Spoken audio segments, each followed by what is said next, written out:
Guys and gals, here's Giovanni.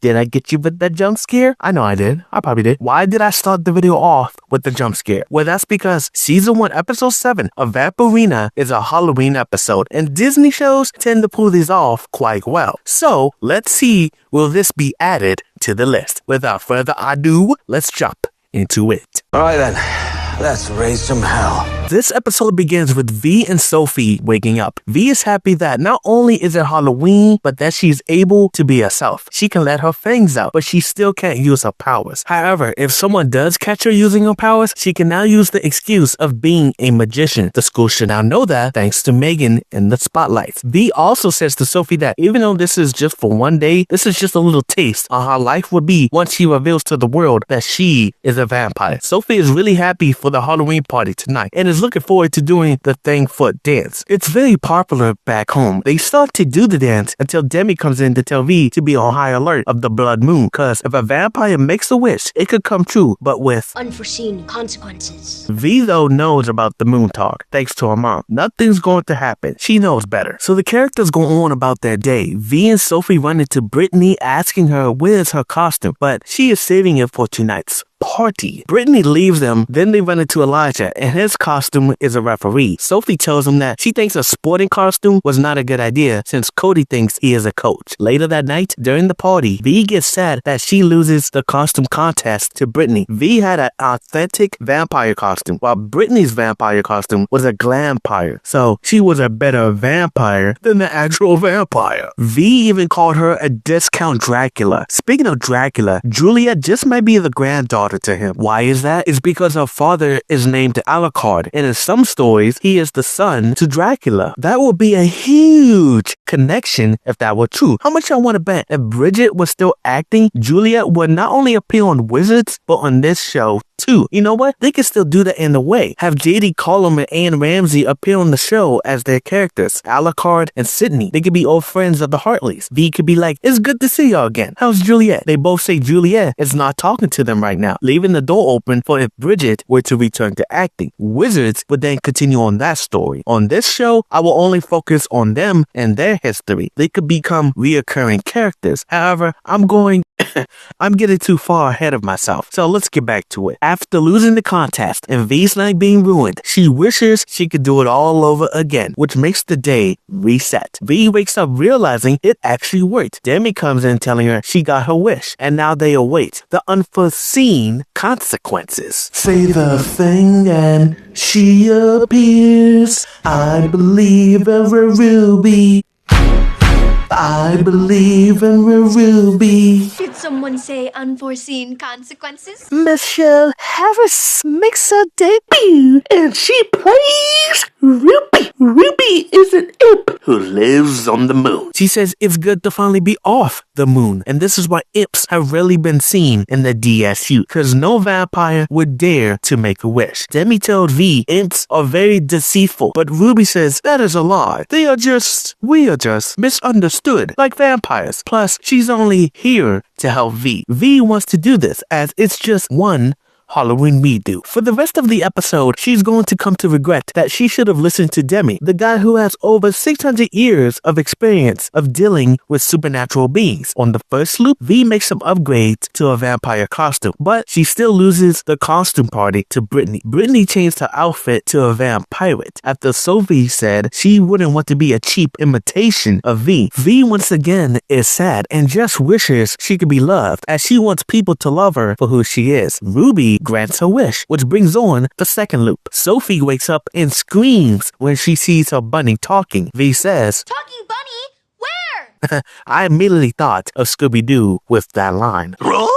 Where? V immediately finds out she is Mr. Flufferson. Ruby then comes into the room and V realizes she tricked her. Ruby gloats and she deliberately knew what V meant. V tells her that all she wishes for is to just be seen, which makes Ruby smile because she knows she's about to trick her again. Thus, the third loop happens. V wakes up with green hair. Ruby thinks this is some of her best work. V clarifies to Ruby she wishes to be seen like Brittany since she's well known throughout the school. The fourth time loop happens. V wakes up as Brittany, and when she sees Ruby, she does Brittany's whole shtick with the harmonica saying, Ruby, you know this is a Ruby tells V she's not going anywhere and she will make sure it's Halloween forever. V tries to trick Ruby to move time forward by wishing it was Christmas. Time loop 5. V finds out time didn't move forward and it's just her in Christmas clothes. I guess it was a Halloween and Christmas party theme. V wishes Ruby away, which I thought she should have done this earlier, but that doesn't work either. Ruby even mocks her for this. V is in the attic soaking and Demi arrives to talk to V. V thinks nobody will accept her for who she is. She is grateful that Elijah and Sophie did. Demi has to say that the world fears and judge what they don't know. Acceptance will take time. She has to be patient. They're really building up her revealing her vampire secret to the world. This is really gonna have big ramifications to the DSU. If this show does not end with the secret being revealed to the world, what is the point of the show?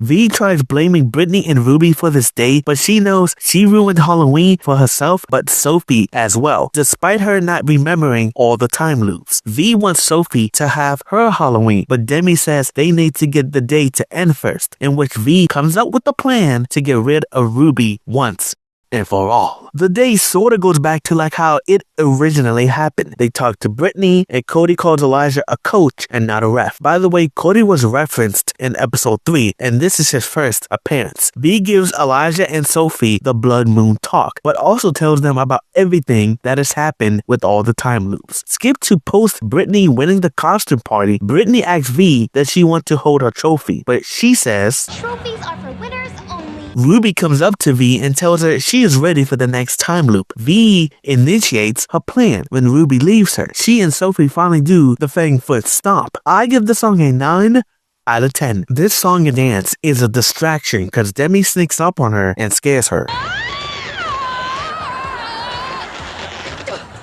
scared the imp out of me. Now, Demi had this whole side plot about him that he was no longer scary anymore, even though he scared Elijah in the last episode. So you can't say he startled him. Big difference. So that is why he scared Ruby with the help from Elijah to get his mojo back. With Ruby getting the imp scared out of her, she didn't have the power to reset the day. Ruby congrats V. Well played. But the games have only just begun. Before she fades away, she will see her on the next blood moon, aka next year's Halloween. Ruby even takes some treats with her as she's tired of eating moon cheese. Nobody in that room acknowledged when a girl just faded away, but knowing this school, after what happened with the spotlight, they probably just gonna say she's a magician as well. That really should be the excuse for everything. With Ruby gone, with everyone still doing V's dance, V and gang start dancing. Last shot of the episode is a shot of the moon with Ruby hating the moon cheese. I'm guessing the treats didn't come with her, and the episode comes to a close. With that, there's someone here who wants to give their thoughts on the episode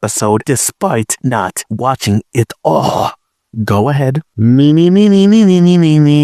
Yo, David from the David and Peeper Show, and giving my thoughts on Vampirina episode 7. It's a pretty solid show.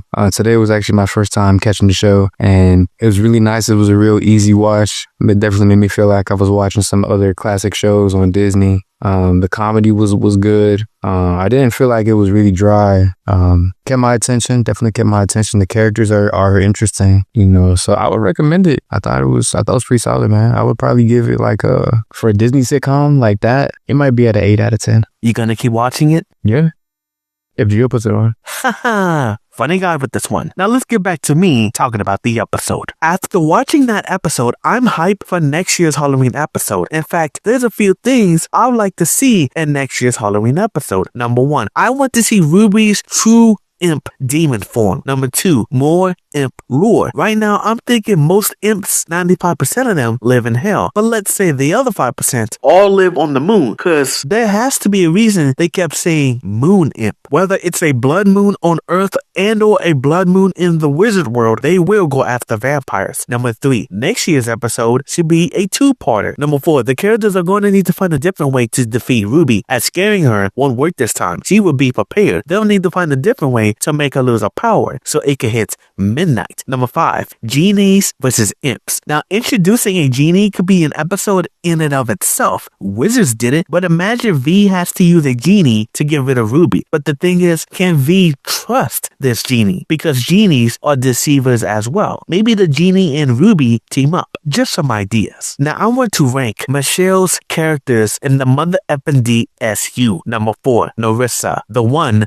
with potential. Number 3, Duchess Clementine, the richest one of them all. Number 2, Ruby, the one where Michelle has shown her most acting range. And it really showed, and I loved her as a villain. She brought charisma to Ruby. I very much liked when she mocked the man on the moon. Number 1, Alice Jane Baxter, the smartest one of them all. I really just missed this character. Can we get the Alice in the Palace pilot out of the Disney vault? Can we? Let me know which of Michelle Harris' character do you like the most. But that's all I have to say about that. Previously, I was 50-50 on the show doing time travel, but then we got this time loop time travel episode. I'm now switching it to 70-30 on them doing the full-on time travel. And with this and Wizards Beyond Season 2 doing a Halloween episode, I really like. You get to see from both perspectives on what they were doing. And I even can map out the entire Halloween day. I'm not going to, you know what, I'll do the end. The haunted house happens between 6 and 8 o'clock, since Billy said it was 6:45. Then the costume party doesn't begin until 9, and it's still going on by midnight. Speaking of going on, Ruby's plan to make a Halloween every day would eventually fail. Justin, Alex, and the Wizard Council would eventually figure out on time being reset. Then again, this is my any more imp lore, because who's to say imps are stronger than wizards? So when wizards experience imp